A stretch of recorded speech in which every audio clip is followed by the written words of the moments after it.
Hello everyone. तो आज की क्लास में हम करेंगे question based on HCF and LCM. Previous class में हमने देखा था कि एचसीएफ एलसीएम कैसे निकालते हैं, प्राइम फैक्टर मेथड से और फैक्टर मेथड से। ठीक है, आज उसी के ऊपर कुछ क्वेश्चंस हैं, वो कर लेते हैं। तो क्वेश्चन नंबर फर्स्ट है, find the HCF of 135 and 225 using the prime factorization method. ठीक है, हमें 135 एंड 225 पर क्या निकालना है बच्चों?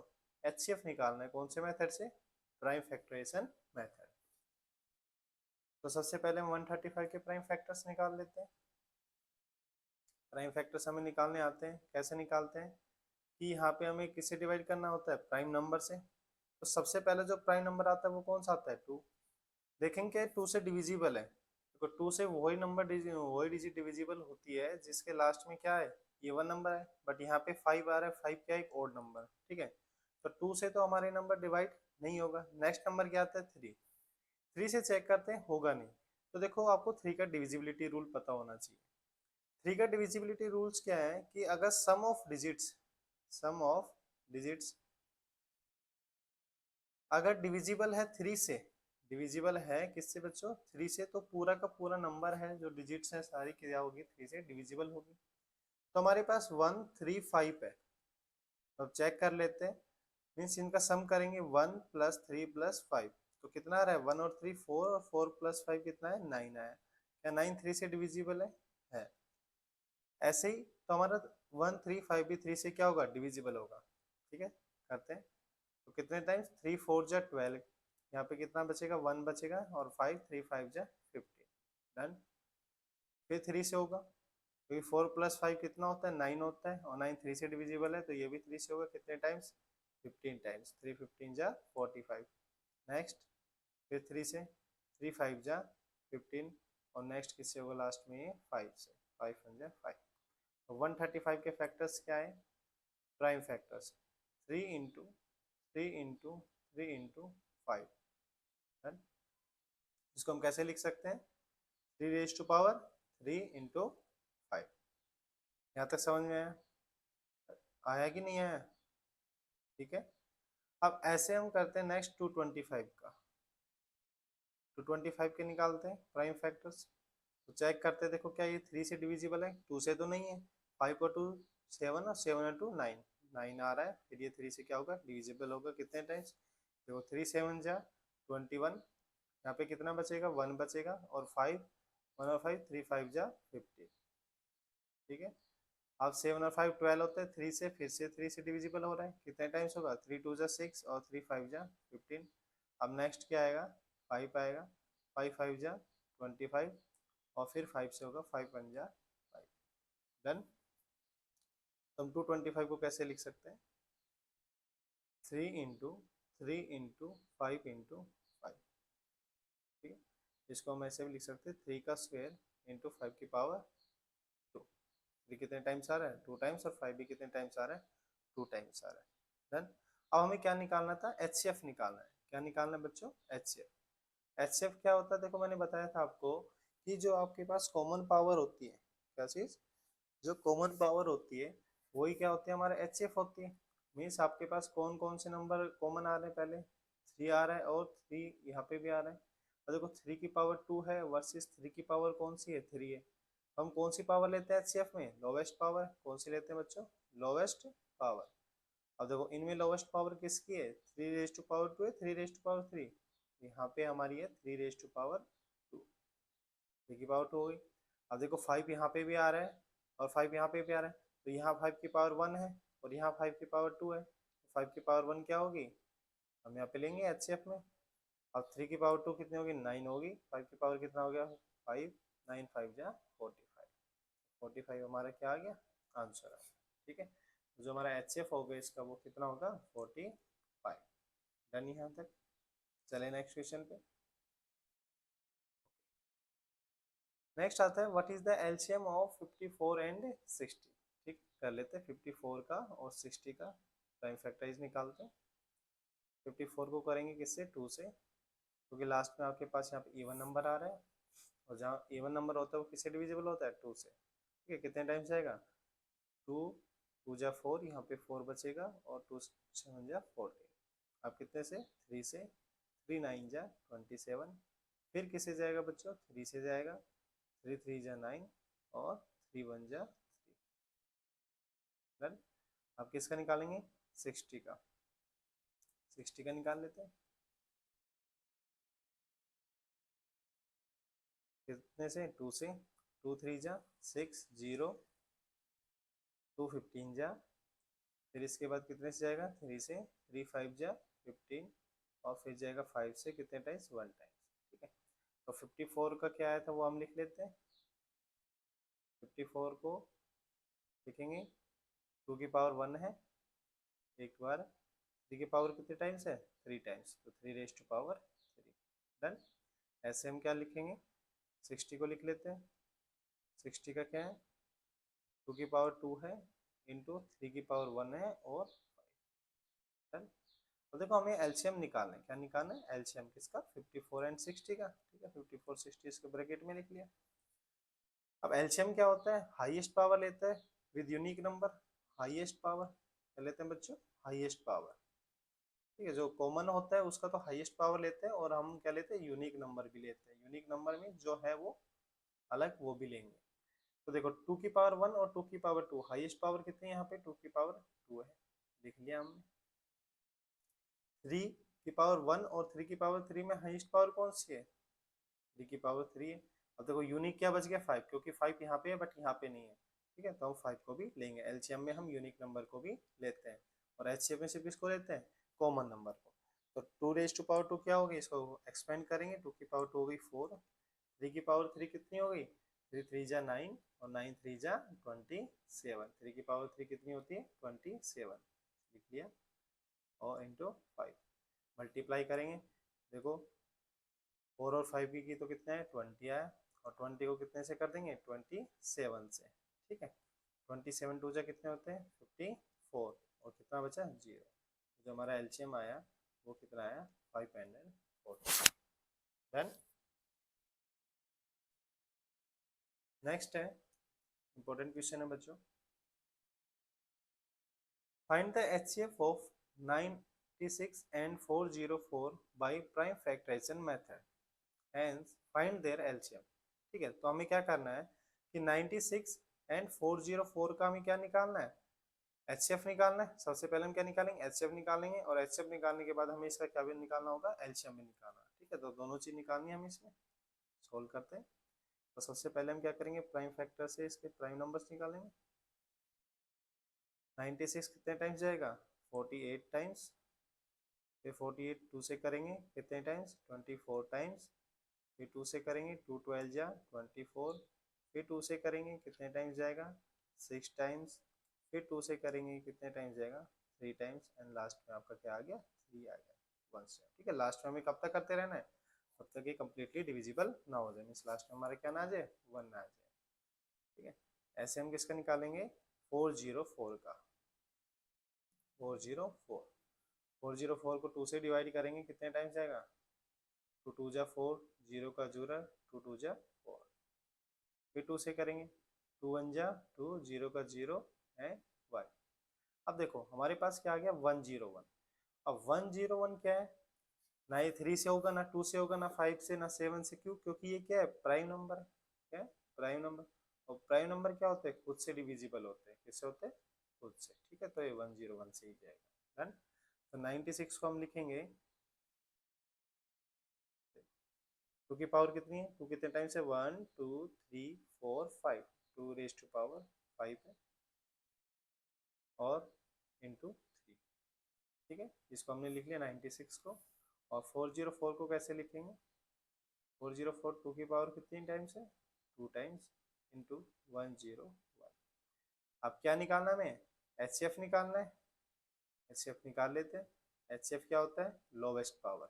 एचसीएफ क्या होता है lowest power of unique number, lowest power of common number, sorry common number. चलो अब कॉमन कौन कौन से यहाँ पे 2 आ रहा है यहाँ पे भी 2 आ रहा है।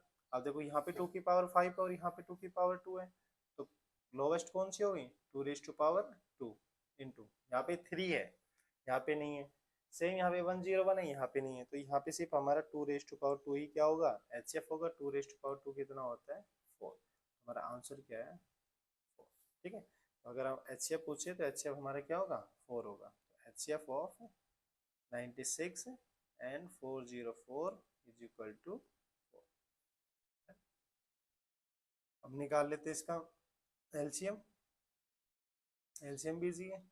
एलसीएम कैसे निकालते हैं, क्या लेते हैं हम, हाईएस्ट पावर। ठीक है, पहले तो जो हमारे पास कॉमन नंबर है, कॉमन फैक्टर उनकी क्या लेंगे, हाईएस्ट पावर। अब यहाँ पे 2 रेज़ टू पावर 5 है, यहाँ 2 रेज़ टू पावर क्या है, 2, तो हाईएस्ट पावर कितनी होगी, 2 रेज़ टू पावर 5। ठीक है, अब यूनिक नंबर बच गए, यूनिक कौन सा, 3 बच गया, इसको भी लेंगे और 101 को भी लेंगे। ठीक है, मल्टीप्लाई करते हैं। 2 रेज़ टू पावर 5 कितना होता है, मल्टीप्लाई कर लेते हैं। ठीक है, तो कितना हो गया, 2 2 जा 4, 4 2 जा 8, 8 2 जा 16 और 16 2 जा 32। 2 रेज़ टू पावर कितना हो गया, 32 इंटू 3 इंटू 101। ठीक है, अब 32 को 3 से करेंगे, कितना है, 3 2 जा 6 एंड 3 3 जा 9, मीन्स 96 इंटू 101। अब 96 को 101 से करेंगे तो कितना आएगा, देखो 6 1 जा 6 0, 6 1 जा 6, 9 1 जा 9 0 9, बिल्कुल इजी होगा। 6 9 6 9, हमारा कितना आया, 9696। ये हमारा क्या होगा, इसका एलसीएम। देखो बिल्कुल इजी क्वेश्चन है, अगर आपको प्राइम फैक्टर्स निकालने आते हैं तो एचसीएफ और एलसीएम निकालना कोई बड़ी बात नहीं। ठीक है, अब आता है क्वेश्चन नंबर 4। देखो ऐसे क्वेश्चन एग्जाम में काफ़ी बार पूछे जाते हैं, एग्जाम में काफ़ी बार ऐसे ही क्वेश्चन आते हैं कि आपको एल्जेब्रिक एक्सप्रेशन का एचसीएफ और एलसीएम निकालना है। Find LCM and HCF of algebraic expression क्या है, आपके पास 10ab³ है एंड 5a² b² है बच्चों। ठीक है, देखो कुछ भी टफ नहीं है, जैसे हम निकालते थे नंबर्स का, ऐसे किसका निकालेंगे, एल्जेब्रिक एक्सप्रेशन का। अब एल्जेब्रिक एक्सप्रेशन में आपके पास सबसे पहले 10ab³, देखो 10 को हम फैक्टराइज कैसे कर सकते हैं, 10 के प्राइम नंबर्स में कैसे फैक्टर्स बनेंगे, 2 इंटू 5। और जो आपके पास वेरिएबल है, मीन्स ए को ए रहने देंगे जितने टाइम्स भी है, मीन्स a⁻1 है यहाँ पे, और b की पावर कितनी है, 3 है। इसको एक्सपेंड किया था हमारा ये है। और नेक्स्ट है हमारा 5a² b²। अब देखो 5 को करेंगे तो 5 तो एक प्राइम नंबर है, तो 5 तो खुद ही इससे डिविजिबल है, ऐसे ही a² इंटू b² लिख लिया हमने। अब निकालते हैं हम इनका एचसीएफ, निकालेंगे एचसीएफ। एचसीएफ क्या होता है, एचसीएफ हमारे पास highest common factor. Highest common means दोनों में जो कॉमन हो, देखो इसमें 2 आ रहा है बट इसमें 2 नहीं आ रहा, तो 2 तो हमारा कॉमन ही होगा। नेक्स्ट नंबर क्या है, 5 है, 5 इसमें भी आ रहा है, 5 इसमें भी आ रहा है, दोनों की पावर कितनी है, 1 है, तो 5 को हमने लिख लिया 5 की रेज़ टू पावर 1, यही कॉमन है दोनों में। अब तो a की पावर 1 और यहाँ पे a की पावर 2। ठीक है, तो कौन सी पावर लेते हैं बच्चों, लोवेस्ट पावर, वेरी गुड, कौन सी, लोवेस्ट। तो a की पावर 1 और a की पावर 2 में कौन सी लोवेस्ट है, a की पावर 1। डन। अब b यहाँ पे भी है और यहाँ पे भी, और b की पावर स्क्वायर यहाँ है और b की पावर 3 यहाँ है, तो b का क्या लेंगे, स्क्वायर लेंगे। डन। अब देखो 5 की पावर 1 क्या होती है, 5 होती है, a की पावर 1 ये हो गया और b की पावर 2 b²। यही हमारा क्या होगा, सिंपल सा एचसीएफ। ठीक है, समझ में आया, बिल्कुल इजी है। अगर आप एल्जेब्रिक एक्सप्रेशन का एचसीएफ एलसीएम निकालते हो वो भी बिल्कुल इजी होता है। अब एलसीएम ले, एलसीएम क्या होता है, लोवेस्ट कॉमन मल्टीपल। ठीक है, मीन्स हाईएस्ट पावर लेंगे, तो देखो यहाँ पे 2 है और यहाँ पे 2 की पावर 1 है, यहाँ पे नहीं है। ठीक है, तो 2 की पावर 1 ही लेंगे क्योंकि यूनिक नंबर भी लेते हैं। 5 की पावर 1 है, एक टाइम्स ही है। a की पावर 1 और 2 में से कौन सा लेंगे, a की पावर 2, और b की पावर 2 और b की पावर 3 में से कौन सा लेंगे, b की पावर 3। तो 5 2 जा 10 इंटू a² और b की पावर 3, ये हो गया हमारा एलसीएम। कोई डाउट यहाँ तक। ठीक है, देखो इसमें कुछ नहीं करना, जो आपके पास नंबर होते हैं पहले नंबर को हम क्या करेंगे, नंबर्स के प्राइम फैक्टर्स निकाल लेंगे। ठीक है, और जो वेरिएबल है उनको वैसे लिख लेंगे। फिर हमें एचसीएफ और एलसीएम निकालना आता है। एचसीएफ का मतलब क्या होता है, हाईएस्ट कॉमन फैक्टर, मीन जो हमारे पास नंबर होते हैं कॉमन नंबर, उनके हम क्या लेंगे, कौन सी पावर लेते हैं, लोवेस्ट पावर। ठीक है, कौन सी पावर लेते हैं, लोवेस्ट। और एलसीएम में कौन सी लेते हैं, हाईएस्ट पावर, हाईएस्ट। डन यहाँ तक। अब देखो जो नेक्स्ट क्वेश्चन है बच्चों, वो हमारे इस बार एग्जाम में पूछा गया था, ठीक है, सीबीएसई 2025 में, एल्जेब्रिक एक्सप्रेशन पे है, काफी अच्छा क्वेश्चन है, सोल्व करते हैं इसको, ठीक है। ये क्वेश्चन तभी बनेगा तब हम क्या निकाल सके, इसका एचसीएफ एलसीएम निकाल सके एल्जेब्रिक एक्सप्रेशन का। अगर हमें वो ही नहीं आता तो हम कैसे करेंगे इसको क्वेश्चन को, ठीक है। तो अब दे रखा इफ x की वैल्यू क्या है आपके पास, x की value a b raise to power 3, ठीक है, एंड y की पावर है a क्यूब b, y की कितनी पावर है a क्यूब b। बोला गया where a and b are prime numbers, जो a और b है वो क्या है, प्राइम नंबर्स है। Then HCF of HCF and L minus LCM is equal to, means हमारा जो इनका एचसीएफ और एलसीएम होगा पहले तो वो निकालेंगे, और एचसीएफ माइनस एलसीएम किसके बराबर होगा वो हमें निकालना है, मीन्स इनका एचसीएफ माइनस एलसीएम की हमें इसकी वैल्यू निकालना। डन, स्टार्ट करें, चलो करते हैं। तो सबसे पहले हम निकालेंगे HCF of X and Y. X Y means आपके पास दो टर्म है, एक एक्स वाली ये वाली है और वाई की ये वाली है, ठीक है। अब एचसीएफ निकालेंगे तो दोनों में क्या करेंगे, ए और बी दो वेरिएबल आ रहे हैं, तो क्या लेंगे, हाईएस्ट पावर या lowest power, lowest power, very good. तो यहाँ पे ए की पावर 1 है और यहाँ पे ए की पावर 3 है, तो लोवेस्ट पावर कौन सी होगी, ए की पावर 1, ठीक है। ऐसे बी की कौन सी है, 1 है, ए बी, तो सिंपल कितना आ गया, ए और बी, तो ये हमारा आ गया एचसीएफ, एचसीएफ कितना, ए बी। अब ऐसे निकाल लेते हैं एलसीएम, देखो बिल्कुल इजी है। एलसीएम क्या होता है, हाईएस्ट पावर, हमारे पास दो ही वेरिएबल है और नंबर यहाँ पे कुछ है नहीं, तो ए में कौन सा हाईएस्ट है, ए की पावर 3, और बी का भी कौन सा है, बी की पावर 3। तो ये तो हो गया हमारे पास सिंपल से क्वेश्चन कि एचसीएफ हो गया हमारे पास ए बी और एलसीएम क्या हो गया, ए क्यूब बी क्यूब। अब हमें निकालना है इनका एचसीएफ माइनस एलसीएम, क्या निकालना है, एचसीएफ माइनस एलसीएम, ठीक, चलो वो भी निकालते हैं, एचसीएफ माइनस एलसीएम। तो एचसीएफ माइनस एलसीएम क्या होगा, एचसीएफ की वैल्यू पुट करते हैं, एचसीएफ कितना है हमारे पास, ए बी, और एलसीएम क्या आया, ए क्यूब बी क्यूब। अब देखो यहाँ पे ध्यान देने की चीज है, अब ए बी यहाँ भी है और ए बी यहाँ भी यूज हो रहा है, ठीक है। अगर मैं यहाँ से ए बी कॉमन निकालू, कॉमन का मतलब होता है डिवाइड करना, कॉमन का मतलब क्या होता है, डिवाइड करना उस पूरी टर्म को, ठीक है, जो हमने निकाला है। अब देखो हमारे पास था A B minus A cube B cube, अब हमने ए बी कॉमन निकाल लिया, क्या निकाल लिया, ए बी कॉमन, मीन्स इसको भी ए बी से डिवाइड करेंगे, A B divide by A B कितना हो गया, 1, ठीक है। तो इसको जब कॉमन निकाल लिया, ए बी बाहर ले लिया हमने, ठीक है, ए बी को ए बी से डिवाइड करेंगे तो कितना बचेगा, 1 बचेगा। अब सेम ए क्यूब और बी क्यूब को ए बी से डिवाइड करेंगे, देखो ए की पावर एक कट जाएगी, कम हो जाएगी, तो ए की पावर 2 बचेगी, यहाँ से एक पावर कम हो जाएगी तो भी यहाँ पे क्या बचेगा, 2 बचेगी, तो हमारे पास आ गया 1 माइनस ए स्क्वेयर बी स्क्वेयर। अब देखो यहाँ पे एक आइडेंटिटी बन रही है, आइडेंटिटी आपको पता होनी चाहिए, ठीक है, नेक्स्ट आके हम जो चैप्टर आएंगे उसमें आइडेंटिटीज भी पढ़ेंगे। तो यहाँ पे जो आइडेंटिटी यूज हो रही है वो कौन सी हो रही है वो देख लेते हैं, ए बी। अब देखो इसको हम ऐसे लिख सकते हैं, 1 का स्क्वायर माइनस ए बी का होल स्क्वायर, ठीक है। अगर आपके पास ए स्क्वायर और बी स्क्वायर दे रखा है तो हम इसको क्या लिख सकते हैं, ए बी का होल स्क्वायर लिख सकते हैं, ठीक है, क्योंकि इसका भी स्क्वायर है और बी का भी स्क्वायर है, ठीक है, हमने लिख लिया। अब देखो अब ये कौन सी आइडेंटिटी बन गई, ए बी तो हमने ऐसे ही रहने दिया, अब ये बन गया फॉर्मूला ए स्क्वायर माइनस बी स्क्वायर, ये तो आपके पास ए हो गया और माइनस बी स्क्वायर, ये बी की वैल्यू होगी, ये होता है ए माइनस बी इंटू ए प्लस बी, ए स्क्वायर माइनस बी स्क्वायर क्या होता है, ए माइनस बी इंटू ए प्लस बी, और ए की वैल्यू क्या है, देखो यहाँ पे मैं लिख देता हूँ, ए की वैल्यू 1 है और बी की वैल्यू क्या है, ये हमारे पास ए हो गया और ये क्या हो गया माइनस बी, बी की वैल्यू है ए बी, ठीक है, पुट करते हैं ए माइनस बी, यहाँ पे ए की वैल्यू है 1 माइनस ए बी और इंटू 1 प्लस ए बी। कोई डाउट यहाँ तक, ठीक है, तो हमारे पास आंसर आ गया A B into 1 minus A B और 1 प्लस ए बी। अब इससे ज़्यादा तो सोल्व होगा नहीं, ठीक है, तो यही क्या होगा हमारा यहाँ पे आंसर होगा, ठीक है। ये इस टाइम एग्जाम में पूछा गया था बेटा, तो ऐसे क्वेश्चन आते हैं तो हम सोल्व कर सकते हैं, अगर हमें एचसीएफ और एलसीएम पता है तो कुछ भी पूछे वो हम निकाल सकते हैं। डन। आज की क्लास में इतना ही। नेक्स्ट करेंगे हम HCF एलसीएम पे कुछ कॉन्सेप्ट और फिर इसके ऊपर word problem based question. Done.